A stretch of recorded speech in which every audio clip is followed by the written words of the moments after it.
Nós estávamos dizendo ali que esse concílio parece mais um encontro de avivamento, né? Louvado seja Deus por isso. E eu creio, e você também crê, claro, e se isso está acontecendo, porque nós cremos. Deus, não há reunião para o Senhor que não seja santa quando Ele está presente. E se nós estamos aqui por causa dEle, louvado seja o Senhor, porque nós temos tido testemunho de que Ele está através da vida de cada irmã e de cada irmão. Louvado seja o Senhor por isso. De vez em quando eu tenho tido algumas alegrias tão intensas que dá vontade de sair pulando. Verdade? E cantando e louvando a Senhor, é muito bom isso. Irmãs e irmãos, eu quero compartilhar algo que Deus tem falado ao meu coração e que, na verdade, eu diria assim, é um sermão que Deus prega para mim. Né? Quer dizer, palavra de Deus para mim e o que eu quero compartilhar com a igreja do Senhor Jesus. Evangelho de Marcos, capítulo 8, versículos 31 até o versículo de número 38. Eu lerei na linguagem de hoje. Então, claro, as palavras estão com outra conotação, mas a mensagem não se perde, é a mesma. Quem quiser se colocar de pé para a leitura, Marcos 8, 31 a 38. Jesus começou a ensinar os discípulos, dizendo: o Filho do Homem terá de sofrer muito. Ele será rejeitado pelos líderes judeus, pelos chefes dos sacerdotes e pelos mestres da lei. Será morto e 3 dias depois ressuscitará. Jesus dizia isso com toda clareza. Então Pedro o levou para um lado e começou a repreendê-lo. Jesus virou-se, olhou para os discípulos e repreendeu Pedro, dizendo: sai da minha frente, Satanás. Você está pensando como um ser humano pensa, e não como Deus pensa. Aí Jesus chamou a multidão e os discípulos e disse: se alguém quer ser meu seguidor, que esqueça os seus próprios interesses, esteja pronto para morrer como eu vou morrer e me acompanhe. Pois quem põe os seus próprios interesses em primeiro lugar, nunca terá a vida verdadeira. Mas quem esquece a si mesmo por minha causa, e por causa do Evangelho, terá a vida verdadeira. O que adianta alguém ganhar o mundo inteiro, mas perder a vida verdadeira? Pois não há nada que poderá pagar para ter de volta essa vida. Portanto, se nesta época de incredulidade e maldade, alguém tiver vergonha de mim e dos meus ensinamentos, então o Filho do Homem, quando vier na glória do seu Pai, com os santos anjos, também terá vergonha dessa pessoa. Tem misericórdia de nós, Senhor. Continua ministrando aos nossos corações, como o Senhor tem feito até aqui. Bendito seja o nome do Senhor. Bendito seja Jesus Cristo. E bendito seja o seu Espírito Santo. Amém, Senhor. Amém. Podemos assentar, irmãs e irmãos. Esse primeiro comentário que eu faço é de um livro do pastor Hernandes Lopes, presbiteriano, que tem uma série de comentários sobre cada livro da Bíblia e também sobre os evangelhos. E comentando sobre Marcos, ele coloca algo que todos nós aqui já sabemos. Todas as pessoas sobre a face da terra têm ânsia de Deus, têm necessidade de Deus, anseiam por Ele. E, por causa disso, a gente acaba criando as religiões. Quer dizer, Deus se revela e nós, às vezes, não entendemos a linguagem de Deus por causa da limitação do pecado que há em nós. Então, nós criamos as nossas religiões. E as nossas religiões, todas elas, são, na verdade, nas palavras do pastor Hernandes, repetições do malogrado projeto da Torre de Babel. Nessa busca religiosa, nesse desejo de construir a religiosidade, todos e todas nós somos pessoas confusas. Quem gosta de dizer isso é o Davi, né? Meu compadre, meu amigo, meu irmão. Aí Davi diz: está todo mundo confuso, é muita confusão. Na verdade, a gente é confuso mesmo, nessa busca de Deus. Nesse desejo de agradar a Deus, a gente se confunde na vida cristã. E há uma verdade absoluta, que é a verdade revelada, que é Cristo Jesus. Essa religiosidade, se é que Deus criou uma religião, Deus não criou, mas, assim, simplificando, como a gente fala corriqueiramente, há uma religião verdadeira e há religiões que não são. Na verdade, cristianismo não é religião. Cristianismo é a revelação do próprio Deus, é Deus presente entre nós. E aí, essa verdadeira religiosidade, ela vem de Deus para nós. Ela desce dos céus, desde o começo de tudo. Antes que a gente existisse, Deus já criara tudo. Então, Ele se mostra primeiro. E se a gente existe e pensa sobre Deus, antes disso, Deus já existia, porque nos criou. Isso é tão óbvio, é tão lógico, mas a gente se confunde muito nisso na prática da nossa religiosidade.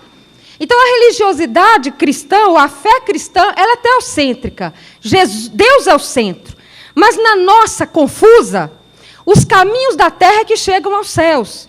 E aí nós vamos reconstruindo as torres de Babel constantemente. E eu olho para a minha vida e vejo que nos meus altares pessoais erigidos a Deus, quantas vezes eu construí torres de Babel. E sabe Deus quantas vezes eu reconstruirei torres de Babel? E terei que permitir que o Espírito de Deus derrube esses altares para que o Senhor realmente venha de lá para cá. E não eu criando um espaço daqui para lá.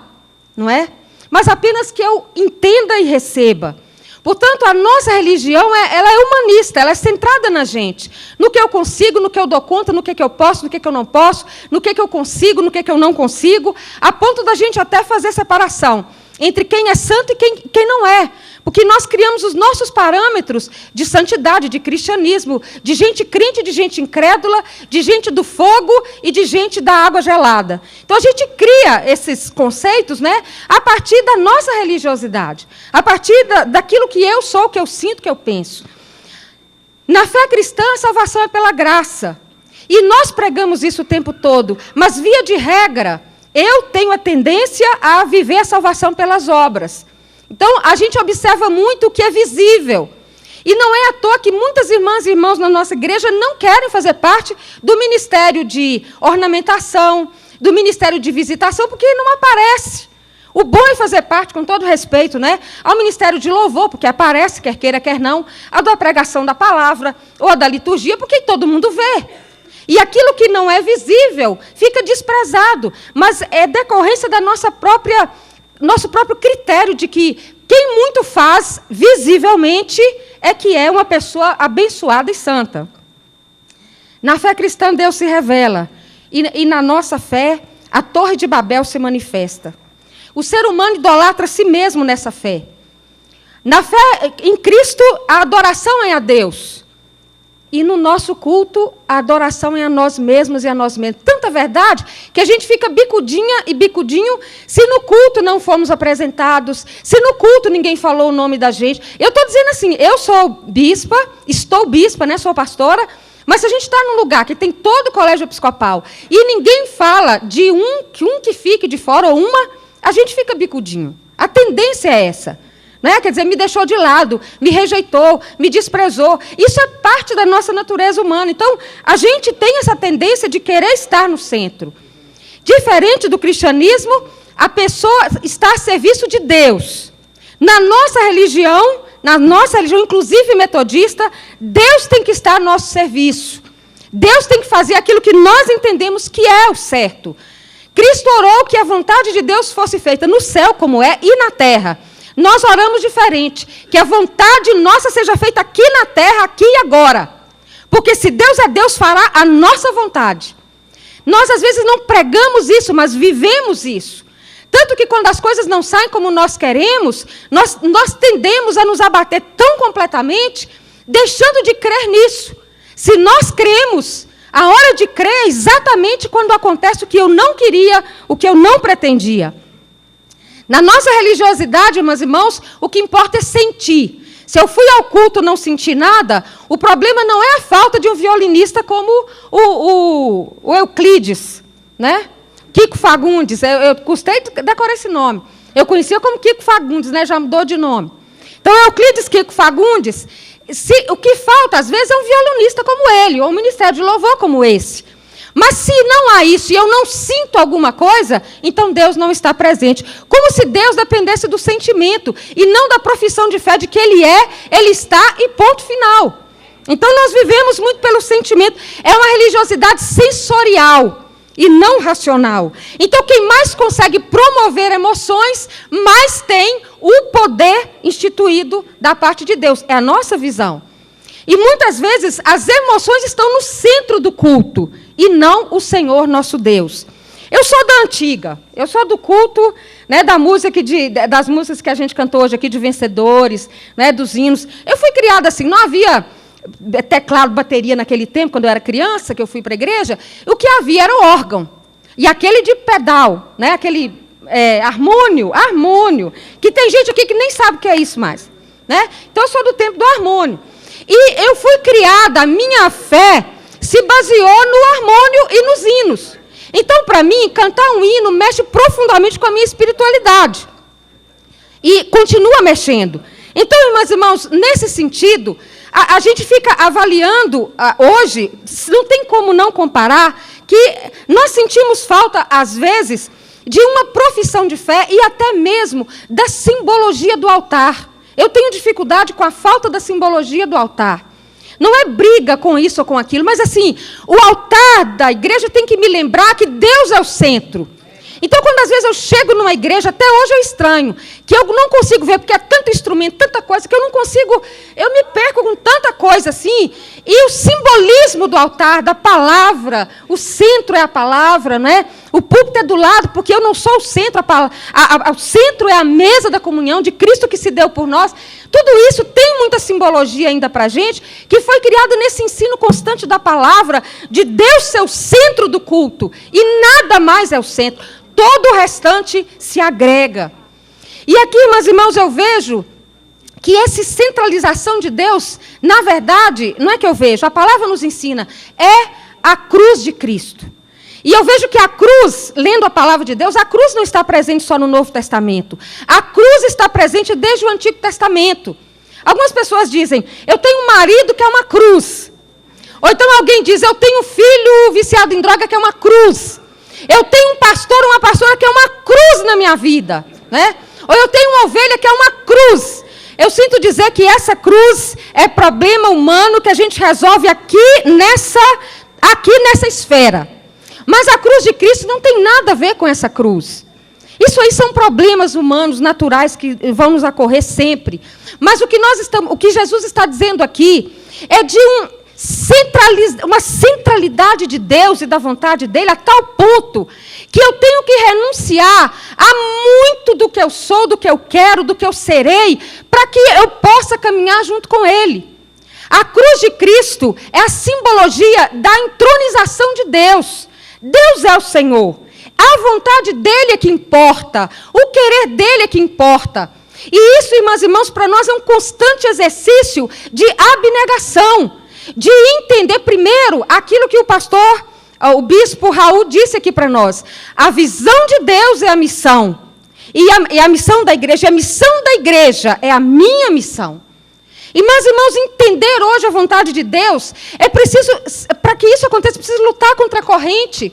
Porque a gente ouve tanto ensinamento, são tantos ensinamentos que nos colocam em primeiro lugar, que satisfazem nossos desejos, nossas necessidades. É tudo voltado para a gente, para a minha carência, para a minha necessidade, para a minha falta eu tenho faltas, então o culto tem que preencher as minhas faltas, que o Senhor Deus fica mesmo em segundo plano. É como se Ele estivesse aqui para nos servir.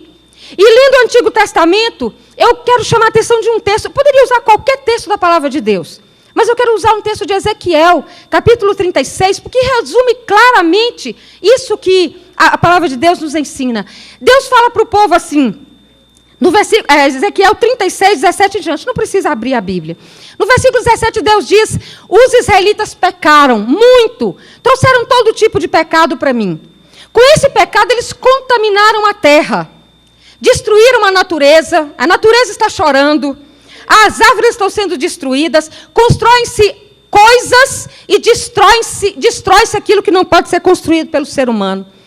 E aí a gente vai lembrando da história do povo de Deus, a violência sexual, a violência contra a mulher, já existe desde Tamar e Aminon, que violenta a meio-irmã.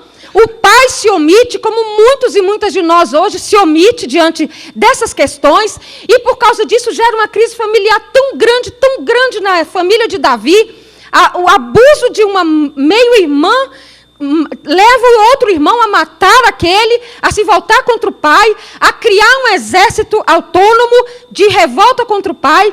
E aí a gente vai vendo, irmãos, como o pecado se multiplica de geração em geração. Cada vez que nós não encerramos com o pecado, enfrentando de frente isso, nós vamos dando razão para que o pecado se multiplique. E a maldição familiar, por causa da prática constante do pecado, por não romper com o ciclo do pecado, traz desgraça e testemunho contra a vontade de Deus. E aí a violência que foi usada muitas vezes, pai abusando de filhas, nós percebemos a violência do poder econômico sobre outras vidas. E Deus diz, tudo isso tem difamado o meu nome. E Deus diz assim, eu os espalharei por sobre toda a terra, e os espalhou. E Deus diz assim, quando vocês estiverem espalhados, por eu ter que espalhar vocês, por causa do meu nome, todo mundo disse assim, mas que Deus é esse? Dá a terra para eles e toma a terra deles. Ou seja, Deus diz assim, o meu querer de dar a terra para que vocês cumprissem uma missão de me obedecer, de me centralizar e fazer da minha vida, a vida de vocês, a missão de vocês, para que o mundo cresça em mim, levou vocês ao contrário, me desentronizaram e entronizaram o querer do povo de Deus, do povo israelita. Quando fizeram isso, eu tive que espalhar vocês de novo. Eu tive que permitir que vocês colhessem o fruto do pecado de vocês. Mas isso depõe contra mim. Porque o povo diz, onde é que está o Deus dessas pessoas que não deu a terra e permite que ela seja tomada? Então Deus diz assim, pois agora, eu de novo, por causa do meu nome, restituirei vocês. Trarei de volta. Vocês não vão envergonhar mais o nome do Senhor. Deus deu a terra e Deus a dará de volta. E ele diz no versículo 22, eu honrarei o meu nome, mas não por causa de vocês, israelitas, mas por amor do meu santo nome. E no versículo 23 ele diz, usarei vocês para saberem que eu sou santo. E ele diz, por causa disso, quando o mundo souber que eu sou santo, haverá fartura do pão, os campos serão fartos, haverá paz, haverá alegria.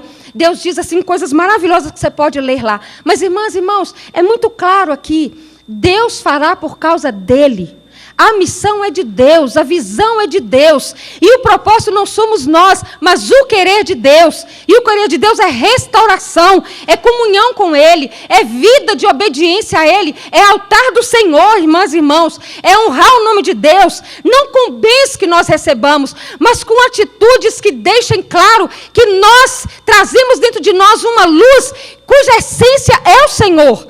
É a escolha pelas escolhas de Deus, é a escolha pelos caminhos de Deus, é a escolha pelo caráter de Deus, é a escolha pelo nome de Deus, e não pelo meu interesse pessoal. Mas nós sabemos muito bem, meus irmãos, que o povo de Israel não tomou essa cruz. Deus levantou homens e mulheres, mas não adiantou. Ninguém quis tomar a cruz até o final. Carregava-se a cruz enquanto era conveniente. Depois de um certo momento, a cruz não era mais carregada. E eu me lembro do rei Ezequias, quando ele estava bem, o reino cresceu, se desenvolveu, e ele recebe visitantes de vários países para conhecer o que Deus tinha feito naquela terra. E depois que ele recebe os reis da Babilônia, que eles conhecem, ficam encantados com aquilo que Deus fizera, a palavra de Deus diz assim, Deus abandonou Ezequias para que ele soubesse o que estava no coração dele. Vaidade. Orgulho, trocando as coisas. O reino de Deus não é para ser mostrado para outros reis. O reino de Deus é para ser levado a todos aqueles que ainda não o conhecem. Não é para que façamos reinos e sejam reinos poderosos para serem conhecidos por outros reis que dominam esse mundo. Mas é para que através desse reino haja igualdade, haja justiça, haja liberdade, haja libertação, haja louvor a Deus, haja conversão, haja mudança de vida. E por não quererem tomar essa cruz, Cristo vem para tomar a cruz. É definitivo, irmãs e irmãos. Nós não podemos deixar de ser cristãos sem a cruz. E a cruz não é maldição, a cruz é bênção. A cruz é a única esperança que nós temos de conhecer os caminhos do Senhor. Não há como conhecermos a intimidade de Deus sem a cruz. E aqui, irmãs e irmãos, Jesus realiza inúmeros milagres antes dessa conversa com os discípulos.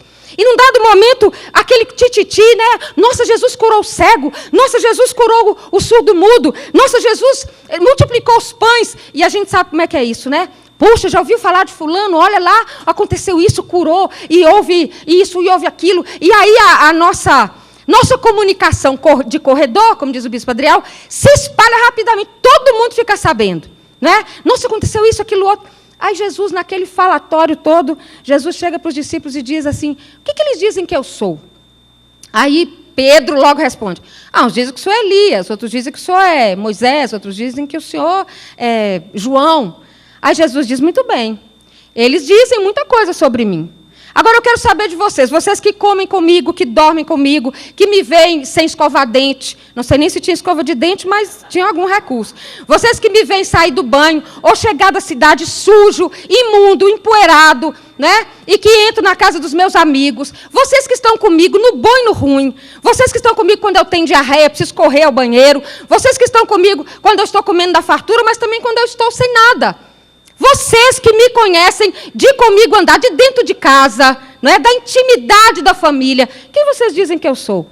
Aí Pedro logo, né? Graças a Deus pelos Pedros, eu tenho dito isso. Todo lugar precisa de um Pedro, senão a coisa não anda. Sem Pedro não anda. Não é? Mas se for só com Pedro também arrasa tudo, porque o bicho faz e desfaz.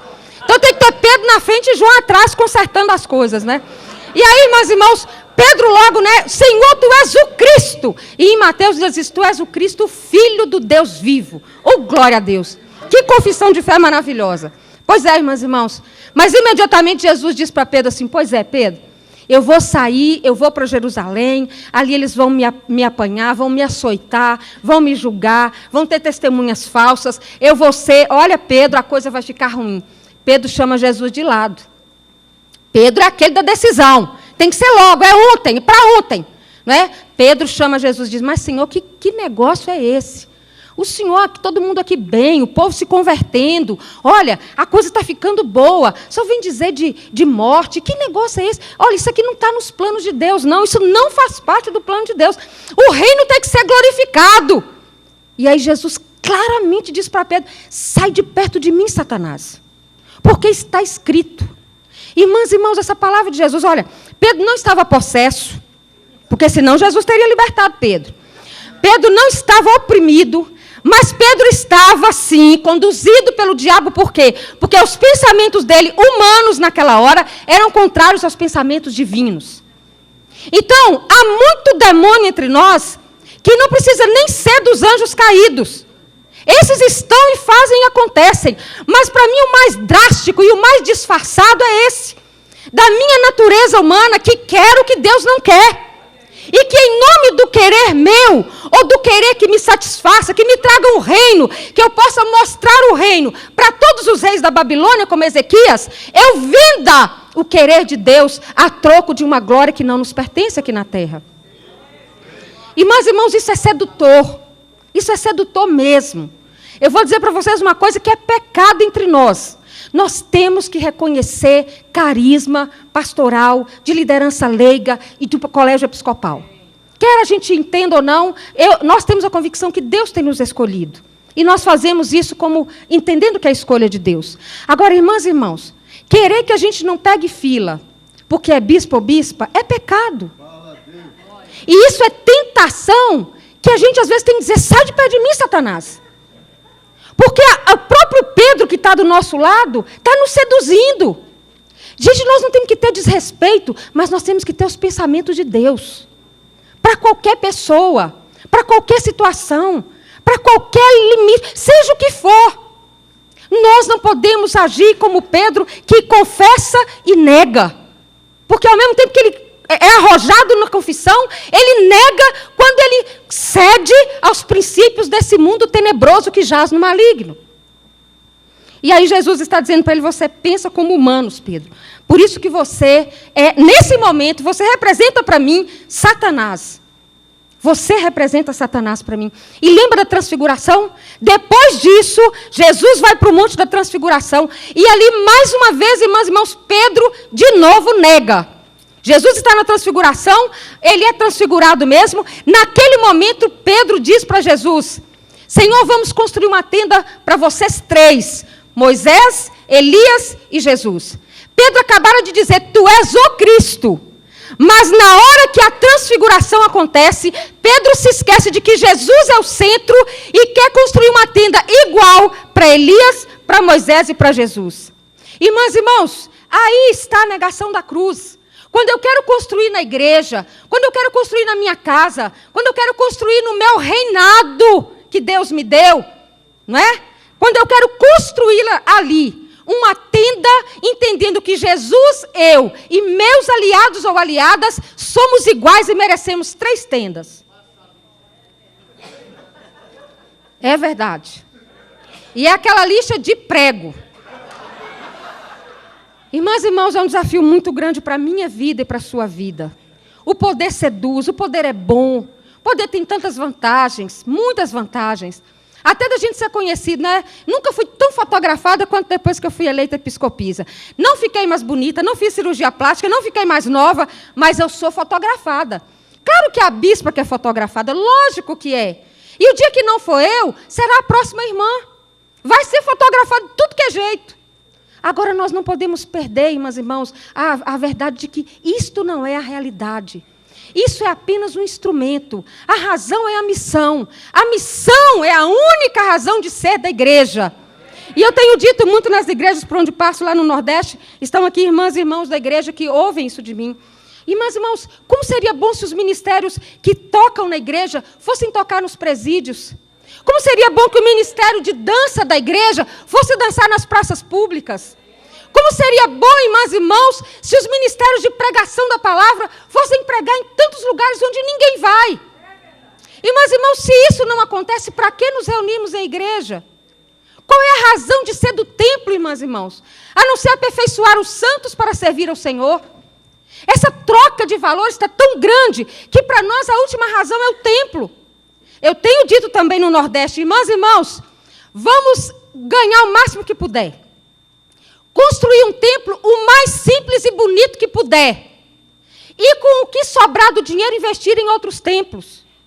Nós não precisamos de templos suntuosos, irmãs e irmãos, nós não vamos levar isso. Claro que a gente diz assim, né, que beleza não põe mesa, mas também não precisa comer no chão. Tá certo. Não precisamos de um baita templo, mas também tem que ter um templo confortável, etc. Mas, irmãs e irmãos, será que não dá para a gente pensar que ao invés de construir um templo, às vezes com R$1 milhão, a gente construiria mais 100, com às vezes R$100 mil? Bonito, de bom gosto, com boa arquitetura, com bom acolhimento, mas sem, irmãs e irmãos, desejar apresentar ao reino desse mundo. Porque se nós fizermos isso, Deus fará como fez com Ezequias. Ele vai tirar de nós a presença dele, para que a gente saiba o que realmente está no coração da gente. Finalmente, irmãs e irmãos, quando Jesus fala para Pedro, da importância ali agora de cada um tomar a sua cruz. Tomar a cruz é obedecer ao Senhor. Nós aqui tivemos que tomar a cruz várias vezes nesse lugar. E eu louvo a Deus porque nós estamos tendo paz, porque sem sombra de dúvida, muitos e muitos de nós estão tomando a cruz de Cristo. Na hora da decisão, nós temos aberto mão dos nossos interesses, da minha região, né, do meu grupo, do meu querer, em nome da igreja e do reino de Deus aqui na terra. Por isso a paz entre nós, por isso há avivamento, por isso o Espírito nos visita. Irmãs e irmãos, humilhação humana é um sério risco para que a gente entregue a cruz. Não é fácil a gente sofrer qualquer tipo de humilhação, qualquer tipo de decepção, qualquer tipo de rejeição. É muito difícil. Mas, irmãs e irmãos, nós sabemos bem que o que nos mantém, como manterá Ezequias e como manteve Jesus, com certeza não é agradar as pessoas, mas é agradar a Deus. Deus nos convida a essa tomada de cruz, a agradar ao Senhor. Por mais que o nosso alvo seja bom, por mais que o nosso interesse seja bom, irmãs e irmãos, Deus é maior que o nosso interesse. E o interesse de Deus tem que ser o nosso interesse.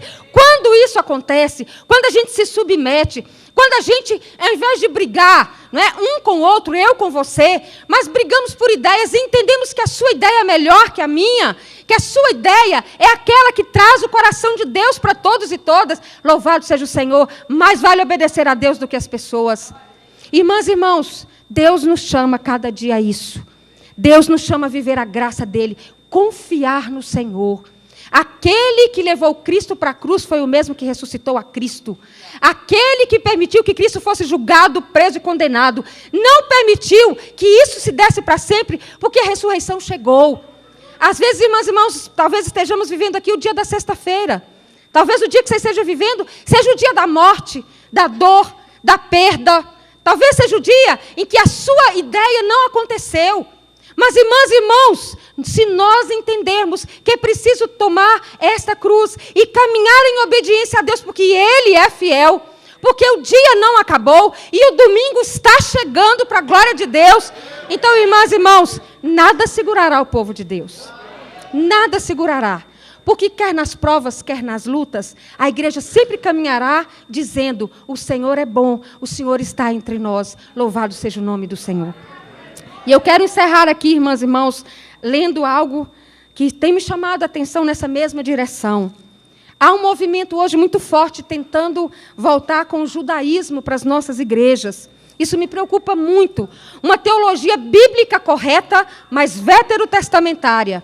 Sem a visão da cruz, sem essa visão de Cristo que passa pela humilhação, pelo sofrimento, porque esta é a vontade de Deus. Não é um sofrimento que Cristo passou como vítima, mas passou por decisão. Eu vou passar por isso. Eu poderia fazer diferente, mas eu vou por aqui, porque é por aqui que Deus quer que eu vá. E aí, irmãs e irmãos, eu termino lendo essa palavra de Paulo.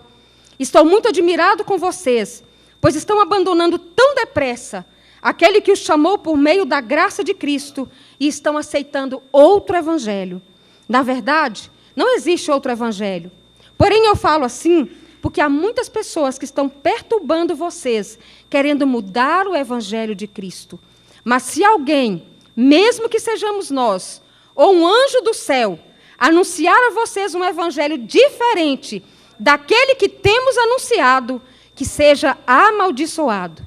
Pois já dissemos, antes e repetimos, se alguém anunciar um evangelho diferente daquele que Cristo anunciou, que vocês aceitaram, que essa pessoa seja amaldiçoada. Quem foi quem enfeitiçou vocês? Na minha pregação a vocês, eu fiz uma descrição perfeita da morte de Jesus Cristo na cruz. Por assim dizer, vocês viram Jesus na cruz. Respondam somente isso. Vocês receberam o Espírito de Deus por terem feito o que a lei manda ou por terem ouvido a mensagem do Evangelho e terem crido nela? Como é que vocês podem ter tão pouco juízo? Vocês começaram a sua vida cristã pelo poder do Espírito de Deus e agora querem ir ao fim pelas suas próprias forças. Será que as coisas pelas quais vocês passaram não serviram para nada? Não é possível. Será que quando Deus dá o seu Espírito e faz milagre entre vocês, é porque vocês fazem o que a lei manda? Não será que é porque vocês ouvem a mensagem e creem nela? Louvado seja o Senhor. Nós temos a mensagem, nós cremos nela. E essa mensagem é poderosa para fazer infinitamente mais do que temos tido, ouvido e visto. Que o Senhor, irmãs e irmãos, nos ajude.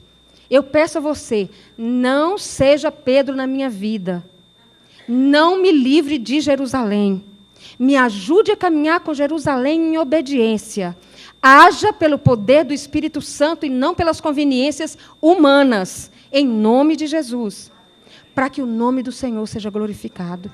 Irmã e irmão, para a glória do Senhor, eu creio, Deus tem esse propósito para a nossa igreja, Deus está cumprindo esse propósito, e é privilégio da parte de Deus fazermos parte desse povo que se chama povo santo e que se chama povo de propriedade exclusiva de Deus. Louvado seja o Senhor. Amém.